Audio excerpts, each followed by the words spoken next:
We have one discussant on this panel, Dr. Ximena HINRICHS, who, as you all know, is Registrar of the International Tribunal for the Law of the Sea. Dr. HINRICHS qualified as a lawyer in Chile. She has very extensive experience of ICLS. I suspect she knows more about the tribunal than most of the judges, but I won't expect her to comment on that. She's written extensively on international law, including in German, which I think is very impressive. I'm particularly pleased to see that she's written a number of Law of the Sea entries in the Max Planck Encyclopedia of Public International Law. Ximena, you have the floor, please. Thank you, Sir Michael.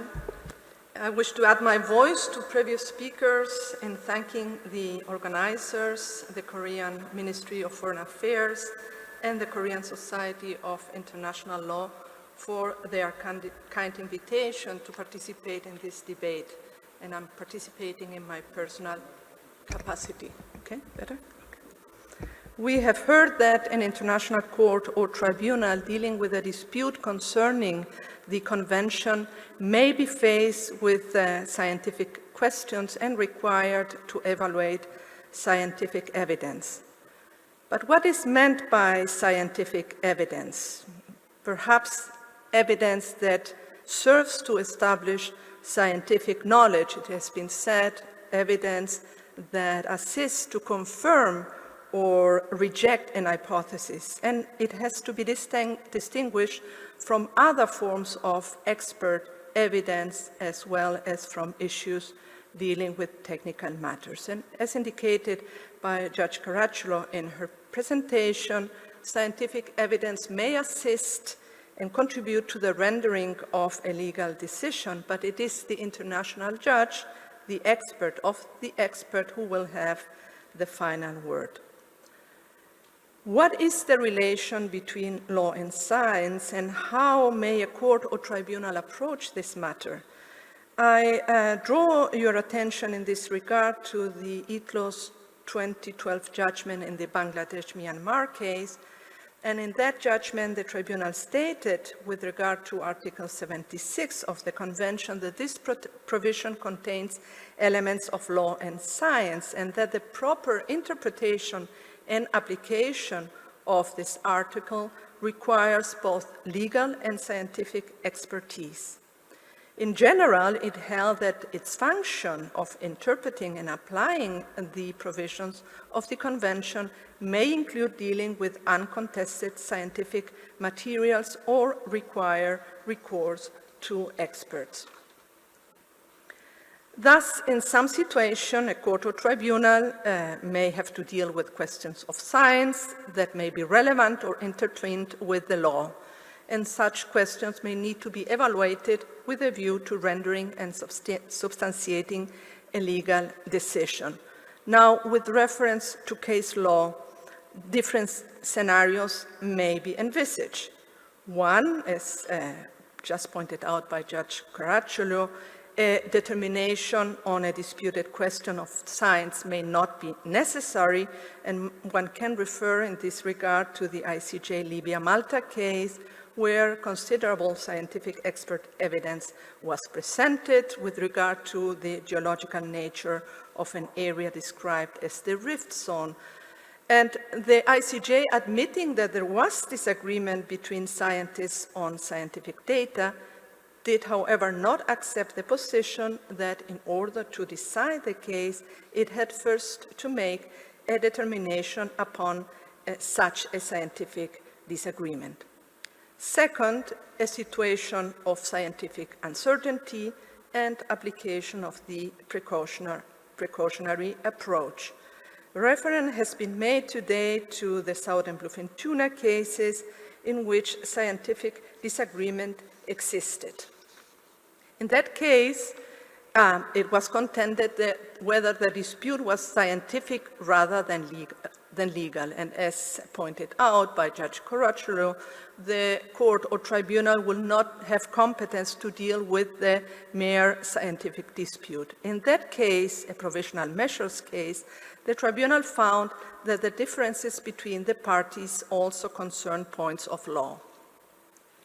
In that southern bluefin tuna cases, there were two scientific aspects contended. First, the state of the stock of southern bluefin tuna, and second, the possible impact on it of an experimental fishing program.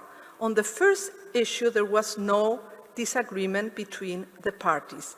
The parties disagreed, however, on the second issue, and the tribunal found that scientific uncertainty existed, and in view of this scientific uncertainty, the tribunal applied the concept of prudence and precaution, which clearly evokes the precautionary approach, in order to require the parties to take effective conservation measures to prevent serious harm to the species in question.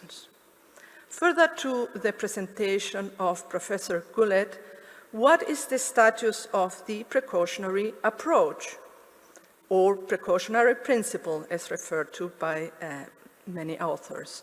I may refer in this regard to the 2011 advisory opinion rendered by the Seabed Disputes Chamber, in which the Chamber recognized that a trend had been initiated towards making the precautionary approach part of customary international law.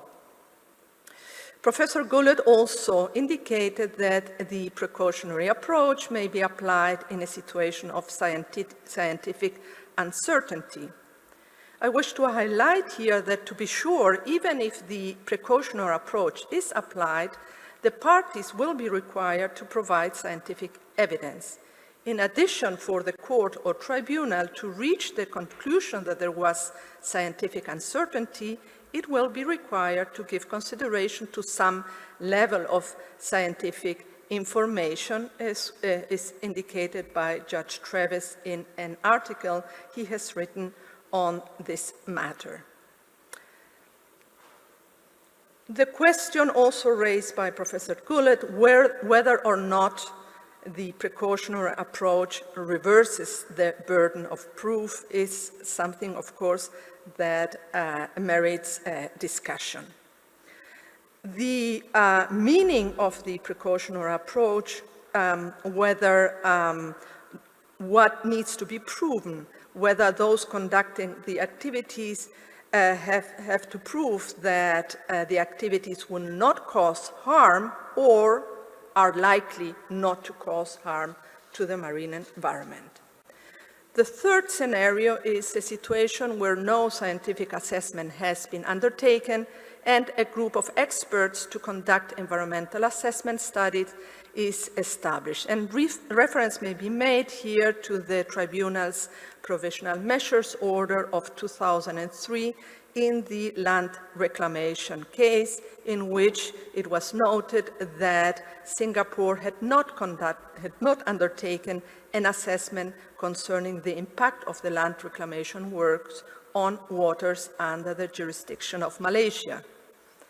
The tribunal, as a provisional measure, applying the notion of prudence and caution, ordered the parties to establish a group of independent experts with a mandate to conduct a study to determine the effects of Singapore's land reclamation and to propose measures to deal with any adverse effects of such land reclamations. In light of the presentation of Professor CRAIK, the question that can be raised is, what is the status of environmental impacts assessment? He clearly indicated that the notion that this is an obligation has been generally accepted. In fact, again, in the Seabed Disputes Chamber advisory opinion, it was recognized that the obligation to conduct an environmental impact assessment is a direct obligation under the Convention and a general obligation under customary international law. The Seabed Disputes Chamber noted, however, that the scope and contents of these obligations have not been specified, and this is a matter, of course, that merits further attention. The situation is different, however, as regards activities in the area where regulations and recommendations add precision and specificity to the obligation as it applies in that context. Professor CRAIK rightly pointed out to the draft mining code in this regard. And a question that may be raised in this context is what is in the content of the obligation to conduct an environmental impact assessment, and whether this content could be applied to the various fields that were studied by Professor CRAIK in his presentation. The final situation may be when there is no disputed question of science. The task for the court or tribunal will be easier. It may decide that the scientific evidence is relevant and evaluate it. This evaluation may contribute to rendering a legal decision, and reference can be made to Bangladesh-Myanmar case, in which the tribunal considered that some expert reports submitted by the applicant provided sufficient evidence in relation to the question of the existence of an entitlement to a continental shelf extending beyond 200 nautical miles. There are some procedural aspects and methodology for handling scientific expert evidence, which were touched upon by Judge CARACCIOLO. And from a procedural point of view, there are various possibilities for presenting scientific evidence, expert evidence before the tribunal, and she mentioned the various categories of experts. In light of the time, I will just refer to possible procedures or methodologies that might be needed with regard to scientific expert evidence, as this evidence is becoming more significant in international adjudication. For example, the usefulness of providing scientific expert testimony by the parties in order to supplement scientific documents attached, for example, to the pleadings. Judge CARACCIOLO refers to the need to ensuring impartiality and independence, and in this regard, it can be pointed out that the credibility of the expert presented by a party may be tested through the voir dire and the testimony be cross-examined as indicated by Judge CARACCIOLO. The usefulness to distinguish between expert and counsel, a problem that arose in the land reclamation case. The effectiveness of establishing a joint panel of experts to deal with technical issues, as was ordered by the tribunal in the land reclamation provisional measures. The possibility of appointing an expert by the court or tribunal, which may assist in appraising the scientific evidence provided by the parties. This expert appointed by the tribunal may assist in identifying areas where the expert provided by the parties reached agreement and areas where there is disagreement.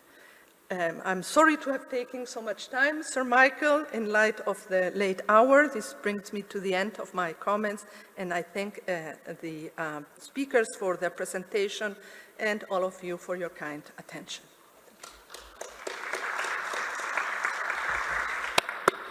Well, thank you very much, Ximena. That was a very good account of the tribunal's attitude to some of these very difficult issues. I think if the organizers agree, we should spend about 5 minutes, no more than 5 minutes, giving each of our speakers an opportunity to give some concluding remarks or to comment on what they've heard, but I would ask them to be very brief so that we can leave on time. I don't know what order you want to go in, but perhaps Professor GULLETT might, if you have anything you'd like to say in response, thank you. Thank you. I'll have a few brief comments. Thank you. And just on our last speaker, Registrar HINRICHS, yes, thank you for pointing out some of those matters in your good review of this area.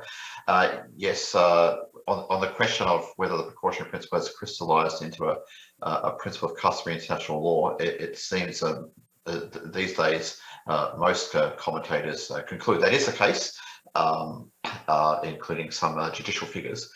I think really the question is, what does that mean when we have a new environmental issue where we know the parties need to be considering the precautionary principle, but that does not necessarily tell us what exactly has to be done. So that if it's crystallised as a principle of customary international law, there's still the issue of the content of that and what is the obligation in the specific context that is still going to be debated. I'd like to also mention briefly with Judge Ida CARACCIOLO. I really enjoyed that presentation, looking at the importance of expert witnesses, experts rather, in this type of litigation. And you mentioned the South China Sea case a couple of times. For my memory, for that case, of course, we know that one of the parties, China, did not participate, but there were some experts appointed to assist the resolution of that dispute, and there was also ex-party experts from the Philippines. So I really like how you examined the two key issues about how to have be ensuring impartiality as best as possible, and being able to consider where there's disagreement about scientific evidence, and the benefit that can flow from having cross-examination, which of course was not able to occur in that case. So there were some experts appointed in areas such as impact of harmful fishing practices on coral, but were not appointed in areas that directly evaluated the ex parte evidence from the Philippines. So some of the so therefore, and it's the inability to rely on cross-examination. So I think it's difficult for people involved in these arbitrations to work out which particular scientific matters do they need to appoint experts to advise them on in situations where they can't, with this odd situation where they can't rely on things being teased out in cross-examination. And we know subsequent to that decision that the China Society of International Law published a review that was just as long as the actual award. It was critical of all various matters, and in that there are little parts where they were raising criticisms about the impartiality of the experts.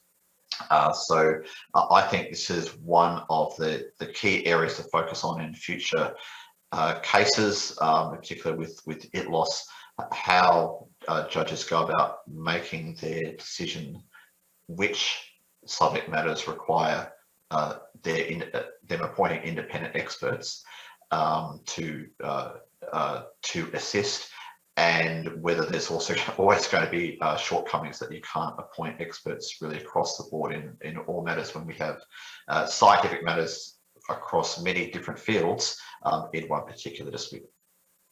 So thank you. I'll leave it there. Back to the chair. Thank you very much. Professor CRAIK, please.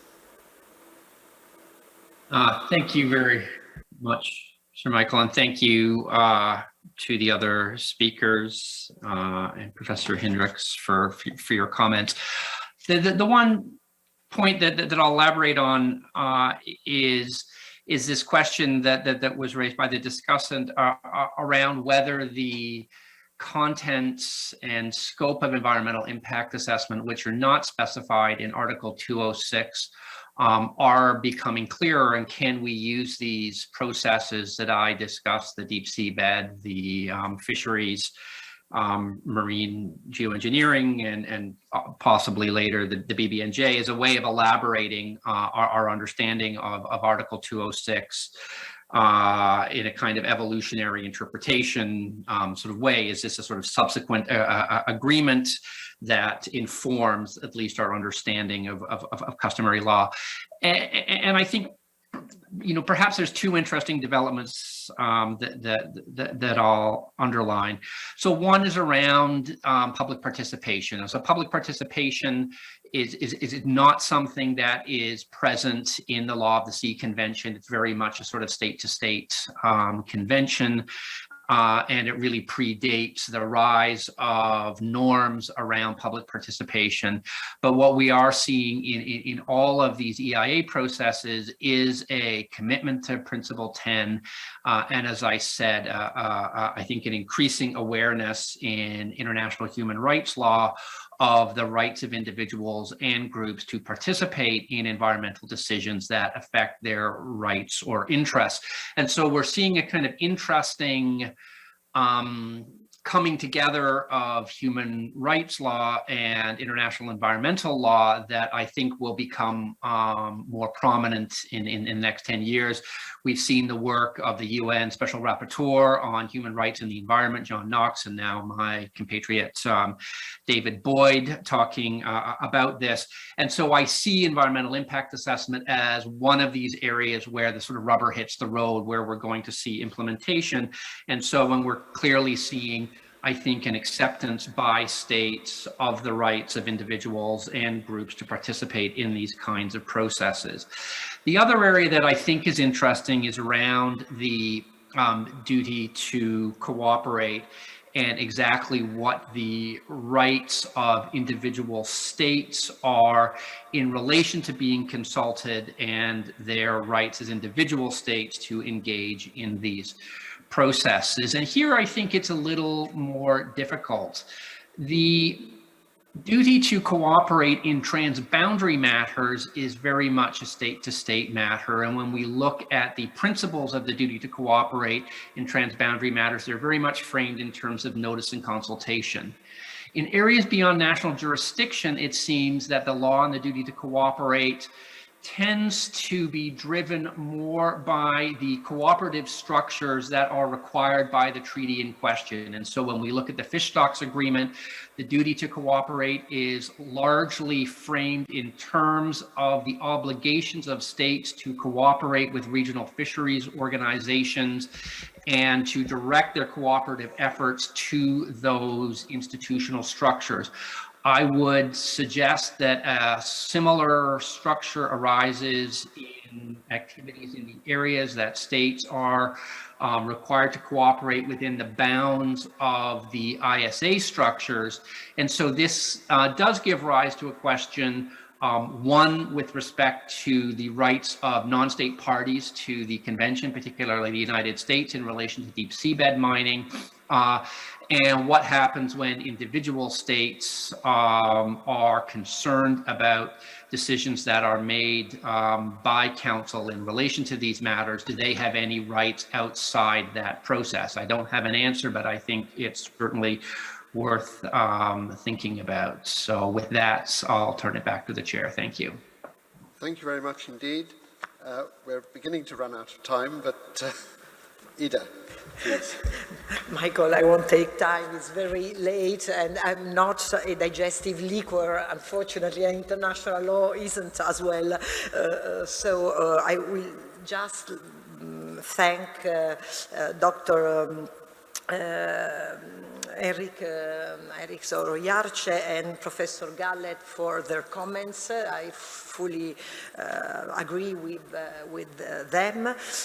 I think that maybe if in the future the need for expertise in international proceedings will increase, maybe with the same flexibility shows so far, new methods could be developed for assessing assessing especially impartiality and independence of ex parte experts, like, I don't know, expertise or more cooperation, more negotiation before arriving to the hearings with the opposite positions. But we will see what international courts and tribunals and the parties will propose in the future. Thank you. Thank you. Does Dr. Hinrichs want to have a rejoinder?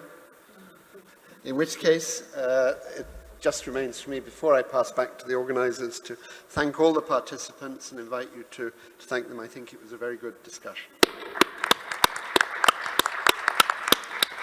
Thank you very much, Sir Michael, for moderating the session.